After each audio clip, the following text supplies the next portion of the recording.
বেটি রে, ওরে আমার বেটি রে, যারা ব্যাচেলিয়র ইয়ং মেয়ে রয়েছেন তাদেরকে আমি বেটি বলছি। তোমার আব্বা বয়ান করছে, একবার মন দিয়ে শোনো। যারা বৌমা রয়েছেন, বিয়ে হয়ে গেছেন, 1 মিনিটের জন্য আমাকে শ্বশুর আব্বা বলে মনে করলেন।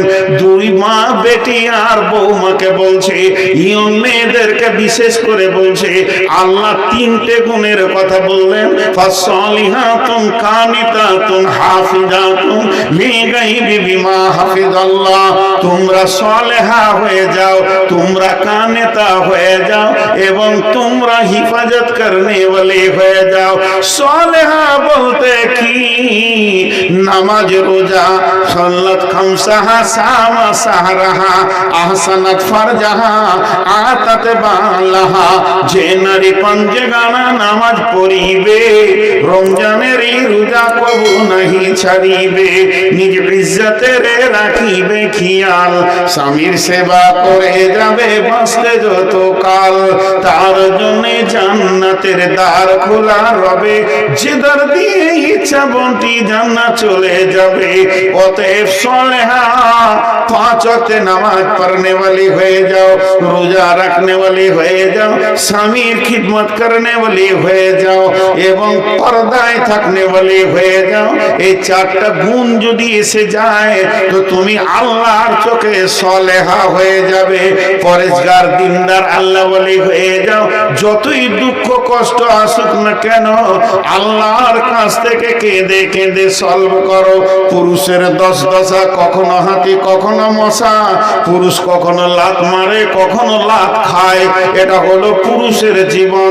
সে মার্কেটে দৌড়বে, ঘুরবে, রেগে থাকবে, কখনো তোমাকে ধমকাবে, কখনো তোমাকে চুমা দেবে, কখনো বুকে জড়িয়ে ধরবে, কখনো গালে থাপ্পড় মারবে। এটাকে তুমি আনন্দ চিত্তে গ্রহণ করে নাও, স্বামীকে আনন্দ দাও, তুমি সালেহা হয়ে যাও।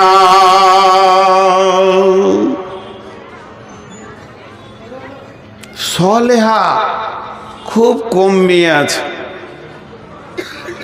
सालेहा खूब कम में আছে। जी, मुझे मंजूर नहीं कि अपने घर की शिकायत क्या करूं, लेकिन बात ही से बात आते ही तो मैं क्या करूं। কথায় কথা চলে আসে। আজকে 20 বছর বক্তব্যের লাইনে দৌড়ে বেড়াচ্ছি, কখন বাড়ি ঢুকি কোনো ঠিক নেই। 1টা, 1.5টা, 2টা, 3টে, 4টা, এক ডাকে সারা পাই। 22 বছরে আমাকে 2 বার ডাকতে হয়নি। এক যুগে তো ফোন ছিল না, তারপরে তো ফোন আসলো। একবার ডাকি, বিবি সারা দেয়, লাব্বাইক। জানে আজ বাড়ি আসবে, ঘুমের পজিশন সেই রকমই থাকে।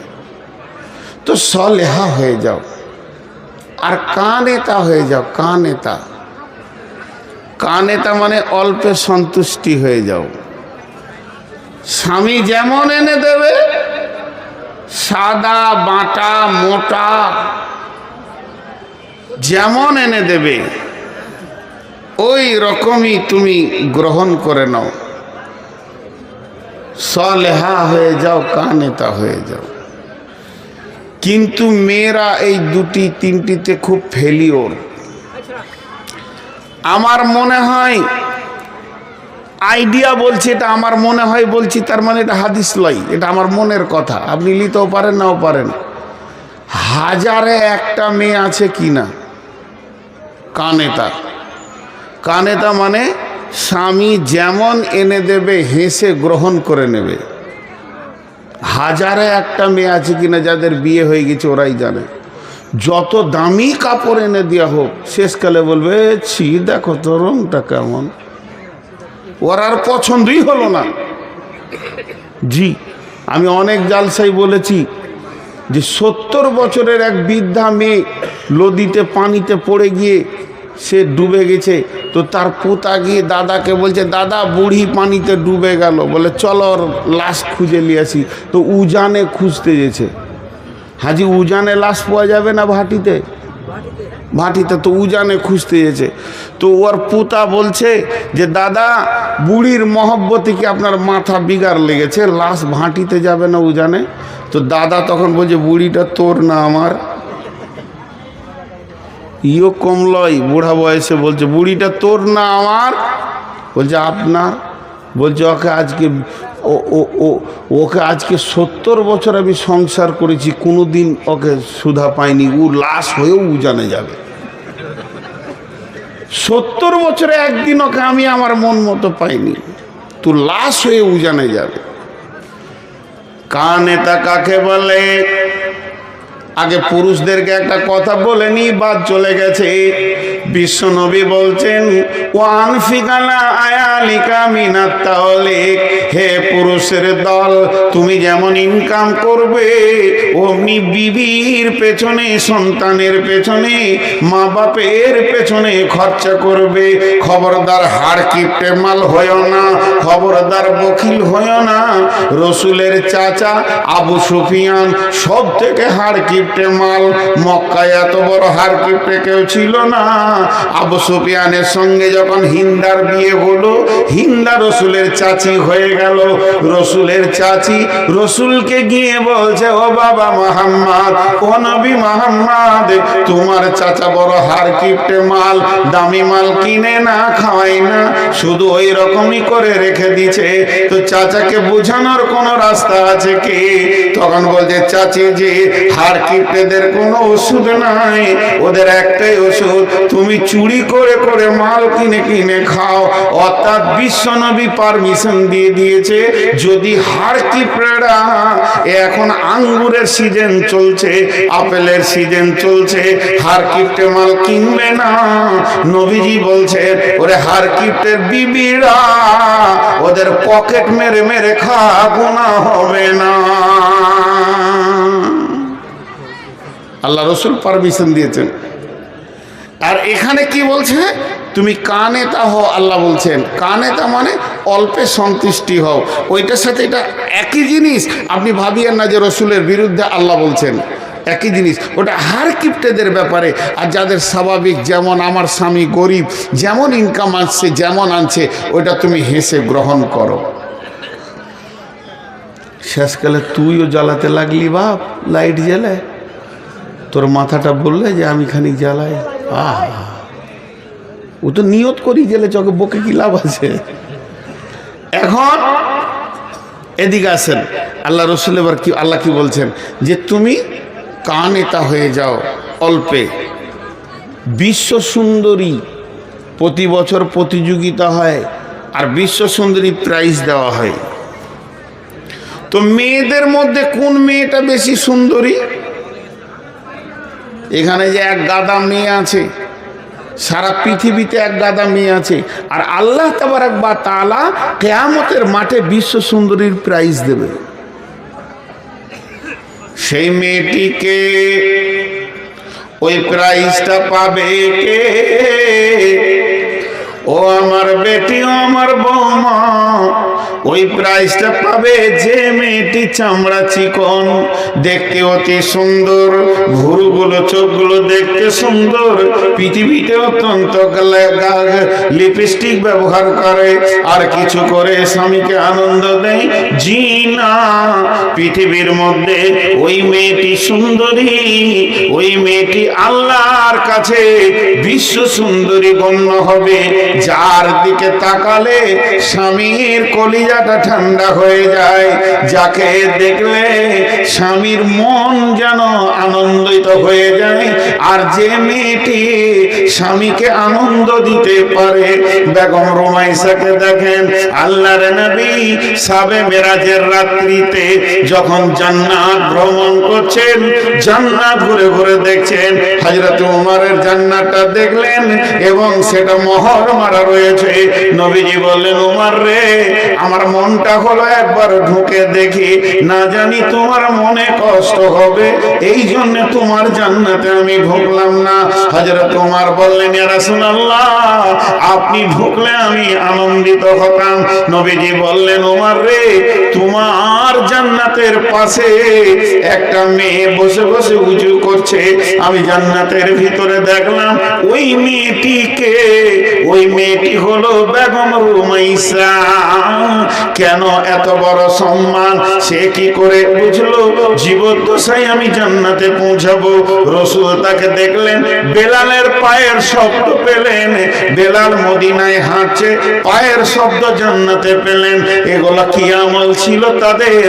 তারা কিভাবে এগুলো পৌঁছিয়েছে? আল্লাহ তাবারক ওয়া তাআলার দিলকে তারা ঠান্ডা করেছে। কানে তা হয়ে যাও, অল্পে সন্তুষ্ট হয়ে যাও। বেগম রুমাইসার আমল বলতে গেলে অনেক লম্বা হবে, শর্টে একটা কথাই বলে দিই। মরা ছেলেকে ঢেকে রেখে স্বামীকে আনন্দ দিয়েছে, স্বামী আনন্দ হয়েছে, স্বামী তৃপ্তি পেয়েছে, স্বামী গোসল করেছে। এরপরে স্বামীকে বলছে, স্বামী আমার, কেউ যদি কোনো জিনিস দেয় সেটা নিতে হয় কি হয় না? বলে হ্যাঁ নিতে হয়। আবার যদি ফেরত চায় বলে দিয়ে দিতে হয়। তখন বললেন যে আমাদেরকে আল্লাহ একটা সন্তান দিয়েছিলেন, সন্তানটা আমি পেয়েছি, আপনি পেয়েছেন, আবার আল্লাহ ফেরত নিয়ে নিয়েছেন। ও বেগম রুমাইসা, ও আমার মা, আমার বোন, সে কেমন ছিল যে জান্নাতের ভিতরে রসুল তাকে দেখলেন। অতএব বন্ধু, ও আমার মা, অল্পে সন্তুষ্ট হতে হবে, স্বামীকে আনন্দের জগতে পৌঁছাতে হবে।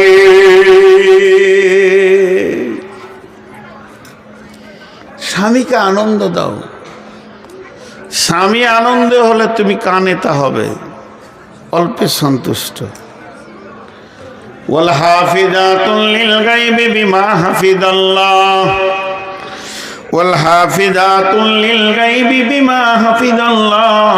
এবার তুমি হিফাজত করনে वाले হয়ে যাও, তুমি হিফাজত করনে वाले হয়ে যাও, তুমি হিফাজত করনে वाले হয়ে যাও। কি হিফাজত করবে? তিনটে জিনিস হিফাজত করবে। আমি জলসা করছি কোথা? পলাশবাটিতে। আমার বিবি আছে কোথা? বর্ধমানে আমার বাড়িতে। ওর কাছে আমার তিনটে মাল আছে, সেই তিনটে মালের হিফাজত করতে বলছেন আল্লাহ। ওয়াল হাফিজুনা লিল গায়বি বিমা হাফিজাল্লাহ। এক নম্বর, ওর বডিটাই হলো আমার মাল, আমি ওটাকে মহারানা দিয়ে এনেছি। ওর বডিটা দিয়ে অন্য কোন পুরুষ যারা হালাল ওর সঙ্গে বিয়ে, তাদেরকে আনন্দ দিতে পারবে না, তাদেরকে হাসাতে পারবে না, তার কাছে খিলখিল করে হাসবে না। হাসবে তো হাসবে নিজের ছেলের কাছে, হাসবে তো হাসবে নিজের জামাইয়ের কাছে, হাসবে তো হাসবে আপনার আব্বার কাছে, ভাইয়ের কাছে। কিন্তু ভাতিজাকে নিয়ে হাসবে, ভাগনাকে নিয়ে হাসবে। কিন্তু যে ছেলেটির সঙ্গে বিয়ে হালাল হয়ে আছে, ওকে কোনোদিন আনন্দ দিতে পারবে না, হাসি দিতে পারবে না। দেহ দেওয়া তো দূরের কথা, মুখের ঝিলিক হাসি দিয়ে আনন্দ দিতে পারবে না। এটা হেফাজত করতে হবে। নাম্বার 2, আমার সমস্ত মাল তার হাতে রাখা আছে, সেটা হেফাজত করবে। স্বামীর অবর্তমানে ওই মাল গোপনে গোপনে সে মা বাবার কাছে পাঠাতে পারবে না, কাউকে দিতে পারবে না, দান খয়রাত করা যাবে না, স্বামীর অর্ডার নিতে হবে। 3 নম্বরে, আমি তার বিবির পেটে যে সম্পদটা পৌঁছে গেছে শুক্রাণু, এটাকেও হিফাজত করতে হবে।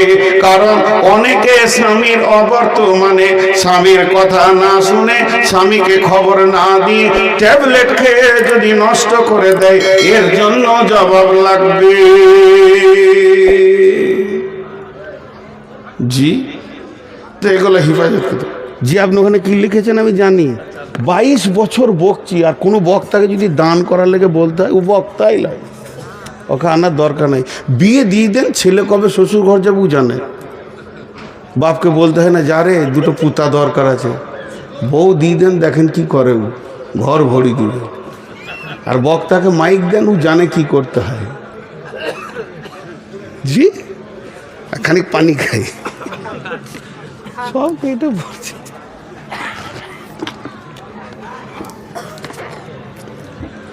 তো স্বামী স্ত্রী দাম্পত্যর অনেক কথা বললাম, কিন্তু একটা মজার কথা দেখেছেন? 3 ধরনের দাম্পত্য আছে, 3 ধরনের। দুটা কথা, তিনটে প্রমাণ পাওয়া যায়। তো আমি আপনাদের সামনে এই কথাগুলি বলছি, খুব শর্টে বলছি, বেশি আপনাদের বিরক্ত করব না। তাহলে মেয়েদের তিনটে গুণ রাখতে হবে। একটা হলো কানেতা হতে হবে, অল্প সন্তুষ্টি হতে হবে, সলেহা হতে হবে এবং হিফাজত করনেওয়ালি হতে হবে। এরা উঠছে কেন? খুব তাড়াতাড়ি হাঁটছে মুরব্বী, ভাবছে হচ্ছে যে ধরে নেবে নাকি টাকার লেগে। বাবজি হে বেশি জোরে হাঁটিয়েন না, ঢালাইয়ের রাস্তা, নাক ফেটে পড়ে গেলে হসপিটাল যেতে হবে, ঘরও আর পৌঁছাবে না। হ্যাঁ, আর যে টাকাটা এখানে দিতেন ওটা হাসপাতালে দিয়ে দেবেন। খবরদার, আল্লাহর সঙ্গে কেউ ধোঁকাবাজি করিয়েন না। তো দাম্পত্য দেখেন কেমন, মেয়েটাও বদমাস, ছেলেটাও বদমাস, সংসার টিকবে? যেটা বলেন টিকবে? ও হিসাবটাই আল্লাহ কোরআনে আনেনি। মেয়েটা ভালো, ছেলেটা খারাপ, তাতেও সংসার টিকবে না, এই হিসাবটা আল্লাহ কোরআনে এনেছেন। ছেলে ভালো, মেয়ে খারাপ, তাদেরও ইতিহাস পৃথিবীতে থাকবে না, সেটাও কোরআনে বলেছেন। যেমন বিসমিল্লাহির রহমানির রহিম, ওয়া দারাবাল্লাহু মাসালান লিল্লাযীনা কাফারু ইমরাআতা নূহি ওয়া ইমরাআতা লূতিন কানাতা তাহতা আবদাইনি মিন ইবাদিনা সালিহাইনি ফাখানাতাহুমা ফালাম ইউগনিয়া আনহুমা মিনাল্লাহি শাইআ ওয়া কিলা দুখুলান নারা মা'আদ দাখিলিন। লম্বা কথা, ছোট করে বলে দিই।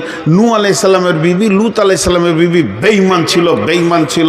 এদের দাম্পত্য টিকলো না, এদের ইতিহাস ওই পর্যন্তই শেষ।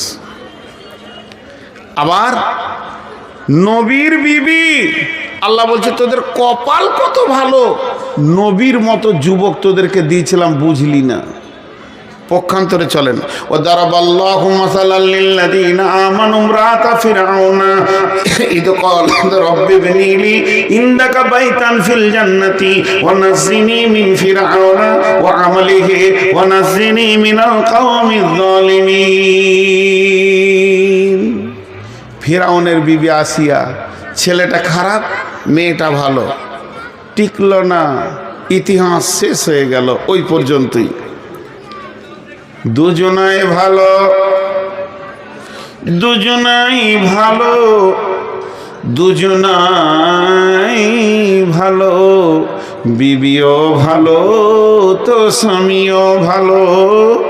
এদের ইতিহাস গোটা কোরআনটাকে সোনালি অক্ষরে ছেয়ে দিয়েছে। সেই দুজন কি? ইন্নাস সাফা ওয়াল মারওয়াতা মিন শাআইরিল্লাহি ফামান হাজ্জাল বাইতা আও ইতামারা ফালা জুনাহা আলাইহি আইয়াতাওয়াফা বিহিমা ওয়া মান তাতাওয়া খাইরান ফাইন্নাল্লাহা শাকিরুন আলিম। এটা অন্য এই আয়াতটা অন্য কারণে নাজিল হয়েছে, তবে আমি বলতে চাইছি এই সাফা মারওয়ার ইতিহাসটাকে রেখেছে হযরতে হাজেরা আলাইহিস সালাম, রেখেছে জমজমের পানির ইতিহাসটাকে রেখেছে হযরতে হাওয়া হযরতে হাজেরা আলাইহিস সালাম রেখেছে। ওই রকম ইতিহাস বানালো কে? ওয়াত্তাখাযু মিন মাকামি ইব্রাহিম মুসাল্লা, কাবার মাঝে ইব্রাহিমের জায়গা এসেছে। ইব্রাহিম যেমন স্বামী, হাজারা তেমনি বিবি। ইব্রাহিম যেমন স্বামী, ইব্রাহিম গোটা কাবাতে, গোটা মক্কাতে, মিনাতে, মুজদালিফায় ইতিহাসে পরিপূর্ণ করে দিয়েছে। কদমে কদমে ইব্রাহিমকে পাওয়া যাবে। শেষ নবীর আমরা উম্মত, আমরা ইব্রাহিমের উম্মত নয়, আমরা শেষ নবীর উম্মত, আখির নবীর উম্মত। আমার আল্লাহ ইব্রাহিমের ওপরে কত সন্তুষ্ট হয়েছে। ইব্রাহিমের বংশে, ইসমাইলের বংশে ইসমাইল জাবিহুল্লাহ আর আব্দুল্লাহ জাবিহুল্লাহ, দুই দুই জাবিহুল্লাহর সন্তানের রক্তে এক মুহাম্মদুর রাসূলুল্লাহ সাল্লাল্লাহু আলাইহি ওয়াসাল্লামকে আল্লাহ বানিয়েছেন। তাহলে ইতিহাস আজও থেকে গেছে ইব্রাহিমের রক্ত মিল্লাতে ইব্রাহিম রসুলে মুহাম্মদ পর্যন্ত পৌঁছেছে। শুধু তাই নয়, আজও নামাজের সালাতের ভিতরে ইব্রাহিমকে দরুদ না দেওয়া পর্যন্ত, সালাত ও সালাম না দেওয়া পর্যন্ত উম্মতে মুহাম্মাদে সালাম দিতে পারে না। আল্লাহুম্মা সাল্লি আলা মুহাম্মাদ ওয়া আলা আলি মুহাম্মাদ কামা সাল্লাইতা আলা ইব্রাহিম ওয়া আলা আলি ইব্রাহিম। আলে ইব্রাহিম, আলে ইব্রাহিম বলতে হাজেরা ইসমাইলকে বোঝানো হয়েছে। কেন ইসমাইল ঢুকলো? যখন ইব্রাহিম বলল, হে বাবা, তোমাকে আমি জবাই করব, ইন্নী আরা ফিল মানামি আন্নী আযবাহুকা, আমি স্বপ্নে দেখলাম তোমাকেই জবাই করব। তখন কি বললেন ইসমাইল? ইসমাইল বললেন, ইয়া আবাতি ফাল মা তুমার সাতাজিদুনি ইনশাআল্লাহ মিনাস মিনাস মিন মিন মিনাস সাবিরিন। মিন শব্দ ব্যবহার করে বলতে চাইলেন আমি ধৈর্যশীলদের মধ্যে একজন। আমার মা হলো ধৈর্যশীলা, আমার বাপ হলো ধৈর্যশীল, আমার মায়ের ধৈর্যের সীমা নাই, সাফা মারোয়া ধরেছে। আমার আব্বার ধৈর্যের সীমা নাই, সে ছেলেকে পুত্রকে ইব্রাহিম বিবিকে মক্কা জামে মরুভূমিতে রেখেছে, আল্লাহর হুকুম পালন করেছে। আমি দুই ধৈর্যের রক্ত থেকে জন্ম নিয়েছি। আমি এমন একটা দাম্পত্য জীবনে এসেছি, আমার বাপ ধৈর্যে পাস, আমার বাপ আল্লাহর কাছে মহব্বতের ইব্রাহিম, আমার মা হলো মহব্বতের হাজেরা। আর এই দুটি রক্ততে আমি জন্ম নিব, আমি বেঈমান হতে পারবো না। তুমি জবাই করে দাও, আমিও ধৈর্য ধরে নিব। যখন এই কথা বললেন, ইয়া আবাতি ফাল মা তুমার সাতাজিদুনি ইনশাআল্লাহ মিনাস সাবিরিন।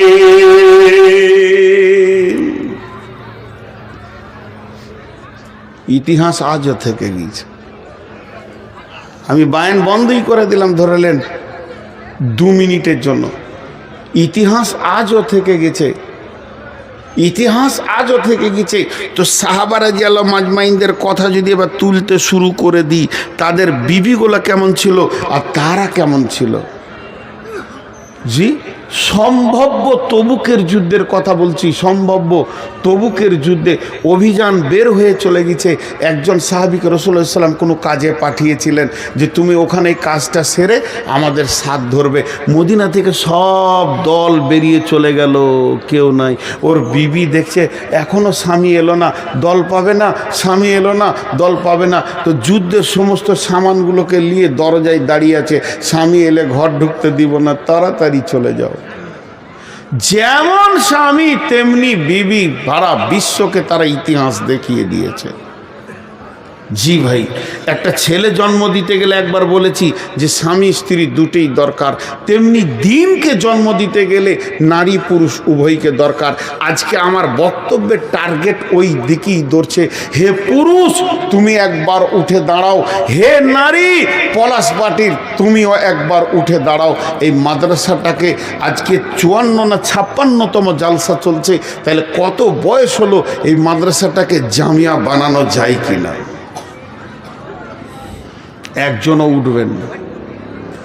প্রয়োজনে আমি নূর মোহাম্মদ আপনাদের পাগুলো ধরে বলছি উঠবেন না, এতক্ষণ যা করেছেন উঠবেন না।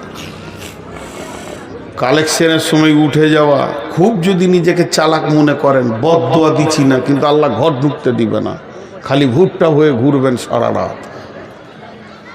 আল্লাহ পারে, মুসার কমকে ঘুরিয়েছে, আল্লাহ পারেন না এমন কিছু নয়। কয়েকদিন আগে বলছিলাম যে মাদ্রাসার কালেকশন চলছে, এরকম বড় বড় আলিমরা মাদ্রাসার কালেকশন করতে যাই চেক হাতে করে করে। লোক ভাবে হয়তো যে এগুলো রাখাল ছাগল বাগল আছে, যাদের কাছে বুখারি মুসলিম লোড আছে। আমি তো একটা বাঁদর, আমার কাছে কিছুই নেই। তো ওই রকম আমাদের বর্ধমান জেলায় কালনাতে খ্যাঁচ খ্যাঁচ খ্যাঁচ খ্যাঁচ করে একদম গালি দিয়ে দিল একটা আলিমকে। হানফিদের ভিতরে ছিল, মুফতি ছিলেন, ওকে এত কথা বলে দিলেন, ওরা চোখ দিয়ে পানি বের হয়ে গেল। শুধু উনি এই কথাটা বলেছে, বলছে 100 টাকা লাও। তো বলেছে মাদ্রাসার ছাদ ঢালাইয়ের কাজ চলছে, এটা 200 টাকা করে দেন। তোর বাবার টাকা শুরু করলে তো করলে রাখালের মুখ, ওর চেঁচে ছিলে শেষ করে দিলে। আর যেই চেঁচে ছিলে শেষ করে দিলে চোখের পানিতে ওই বাড়ি থেকে আরেকবারই গিয়েছে, আর গায়ের দুধ ও দোয়াইতে বসেছে হাঁড়ি এখানে নিয়ে, আর গায়ে মেরেছে এই চোপাতে। জীবনে গাই কোনো দিন মারে না। সবাই বলছে গাই বড় শান্ত, গায়ের বাঁটে মুখ লাগিয়ে খাওয়া যাবে এত শান্ত। সেই দিনই মেরেছে এই চোপাতে। এইখানকার হাড় ভেঙে মগজে পৌঁছে গেছে। ৭৫,০০০ টাকা খালি অপারেশন খরচা। আল্লাহ পারে, আল্লাহ পারে, পীরে রস বের করে দেবে, আল্লাহ পারে। তো আমার আজকে দাম্পত্য জীবনের কথাগুলো তুলে ধরার একটাই কারণ যে এই প্রতিষ্ঠানটাকে কি একবার এরকম করে তুলে ধরা যায় না? কোনো আল্লাহর গোলাম আছেন 30 পারা কোরআনের খিদমতে মাত্র ৫,০০০ টাকা, আমি বেশি চাইছি না, 30টা যুবক একবার উঠে দাঁড়ান। সামনে রমজান মাস, সকালে রোজা রাখবো ইনশাআল্লাহ। সকালে বলেন ইনশাআল্লাহ, রোজার দাওয়াত দিলাম। আছেন কোন যুবক? মা বোন যতগুলি ভিতরে আছেন নামটা দিয়ে পাঠান, আর বলেন ৫,০০০ টাকা দেনেওয়ালা কেউ আছেন নাকি? ২০,০০০ ৫০,০০০ তো নিবই, কিন্তু আমি একটা ব্লগ তৈরি করতে চাইছি, একটা সুন্দর করে প্রোগ্রাম তৈরি করতে চাইছি 30 জনের একটা যুবকের, যে ৫,০০০ টাকা করে তারা কোরআনের খিদমতে দেবেন।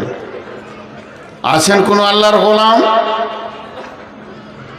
কথা বলে না, একজনও নাই, একজনও নাই। এতগুলির ভিতরে জি যে কটা খানা ওল্লা ছিল সে কটা চলে গিয়েছে ঘর খেয়ে দে। আল্লাহর গোলাম একটাও নাম আসবে না। বিসমিল্লাহির রহমানির রহিম। الذين يؤمنون بالغيب ويقيمون الصلاة ومما رزقناهم ينفقون। যাদের অদৃশ্যের উপরে আল্লাহর উপরে বিশ্বাস আছে তাদের পৃথিবীতে 2খানা গুণ পাওয়া যাবে। 1 নম্বরে তারা কোনোদিন নামাজ কামাই করবে না, আজান শুনলেই তারা সালাতের কাতারে দাঁড়াবে। আর 2 নম্বরে তাদের কাছে গুণ পাওয়া যাবে, তারা দানের ময়দানে প্রথমে হাত তুলবে। ওমিম্মা রাযাকনাহুম ইউনফিকুন। আল্লাহ তাবারাক ওয়া তাআলা তাহাজ্জুদের টাইমেও দানের কথা বলছেন। তাতাজাফা জুনুবুহুম আনিল মাজাজি'i ইয়াদউনা রাব্বাহুম খাওফান ওয়া তামাআন ওয়া মিম্মা রাযাকনাহুম ইউনফিকুন। কোন আল্লাহর গোলাম আছেন? 1-2টা নাম বলেন। 5,000 বলেছি, বেশি খুব চাপ দিইনি। 10,000 20,000 50,000-এর কথা বলিনি। মাঝে একটা কথা বলছি, আমার পুবার মাদ্রাসা, আমার গ্রামে মাদ্রাসা বোলপুরের পাশে, খুব ভালো পজিশন, ভালো জায়গা, আমাদের এলাকার ভাষা খুব ভালো এবং ওখানকার পরিবেশ অতি ভালো। সুন্দর পরিবেশে সুন্দর খাওয়ার ভিতর দিয়ে সুন্দরভাবে ছেলেদেরকে রেখে পড়াশোনার ব্যবস্থা আমার মাদ্রাসায় আছে। যদি আপনারা আগামী রমজানের পর কোনো ছেলে ভর্তি করতে চান, হিফজ আছে, দার্সে নিজামিয়া আছে, তো আমার নাম্বারে যোগাযোগ করবেন, এটা বারবার বলছি। এবং দক্ষ শিক্ষক দিয়ে সেখানে পড়ানো হয়। দক্ষ শিক্ষকের আওতাধীন মাদ্রাসাটা রাখা আছে ইনশাআল্লাহ। পশ্চিমবঙ্গ কেন, পশ্চিমবঙ্গ ঝাড়খণ্ডের অদ্বিতীয় হাফেজ আছে ইনশাআল্লাহ। যার হিফজ এত সুন্দর, এবং যার কাছ থেকে হিফজ করে বের হলে আপনার ছেলে যে সত্যিই হিফজ করেছে, যেমন আজকে দুটো ছেলে জান ঠান্ডা করে দিল। আপনাদের এখানেও হাফেজ সাহেব অত্যন্ত ভালো দেখলাম, যেটা বুঝলাম কথাবার্তা বলে যতটুকুই টাইম পেলাম, মাশাল্লাহ। তো ওই রকম যদি আপনি চান আমার ছেলেকে সুন্দর হাফেজ বানাবো এবং আখলাকওয়ালা সুন্দর ভাষা বাগ্মী বানাবো, তো আমার মাদ্রাসায় যোগাযোগ করতে পারেন, আমার নম্বরে যোগাযোগ করবেন, এবং হজ বা উমরা করলে আমার সঙ্গে যোগাযোগ করবেন। মাঝে বলে নিলাম। আর আমার একটা শিক্ষকের দরকার, ভালো দক্ষ শিক্ষকের একটা দরকার। ওই রকম কোনো আলিম থাকলে তো তাকে সেবক হতে হবে, চাকরি করতে গেলে হবে না, পরিষ্কার বলে দিচ্ছি, সেবক হতে হবে। যদি সেবা করার ইচ্ছা থাকে ইনশাআল্লাহ একটা শিক্ষকের দরকার আছে। জি ভাই, আল্লাহর বান্দা কেউ আছেন? 5,000 এখন একটাও নাম আসেনি, একটাও আসেনি। ইন্না লিল্লাহি ওয়া ইন্না ইলাইহি। জি ওস্তাদ, কি দোয়া বলবো? পুঁজি সব শেষ, সবুর। দারুণ কথা বলেছেন। জি একজন বলেন দেখি, আমি 30টা চেয়েছি, একজন বলেন। হ্যাঁ, উমরা করতে গেছে একজন আমার ছাত্র, মৌলানা তৈনুস চৌধুরী চুয়াপুরের, 1000 দিয়েছে, আর ওই উমরা করে এসে 4000 দিয়েছে। মাশাআল্লাহ। আবার নিয়ত করছে কাবা থেকে, নিয়ত করছে মক্কা থেকে, কাবা থেকে, তাহলে আবার ওদের লাখ গুণ চলে গেল। হ্যাঁ দেখেন, কাবার চত্বর থেকে নিয়ত করছে, উনি 1000 দিয়েছেন আর 4000 দিবেন মৌলানা তৈমুর সাহেব চুয়াপুকুরের। তাহলে ওখান থেকে নিয়ত করছে, মানে কাবার চত্বরে প্রতিটি নেকি লাখ গুণ হবে। আল্লাহু আকবার। আল্লাহ কবুল করুন। আলিমের জন্য আর কি দোয়া দিব, ওনাকেই বলেন আমাদের জন্য যেন দোয়া করে যে জায়গায় আছে। জি আপনাদের দুয়ার বরকতে হয়তো বা আগামী শনিবার জোহরের নামাজ পড়বো ইনশাআল্লাহ কাবাতে, দোয়া রাখবেন। আগামী শনিবার, জি জি জি, শুক্রবার চলে যাব, শনিবার দিন ইনশাআল্লাহ জোহর আসরের মধ্যে কোনো একটা ওয়াক্ত পৌঁছাতে যদি পারি ইনশাআল্লাহ উমরাই যাচ্ছি। হরিপুর বাড়ি, জি মাশাআল্লাহ, হরিপুর থেকে এসেছেন, 500 টাকা দিলেন। আর কেউ আছেন?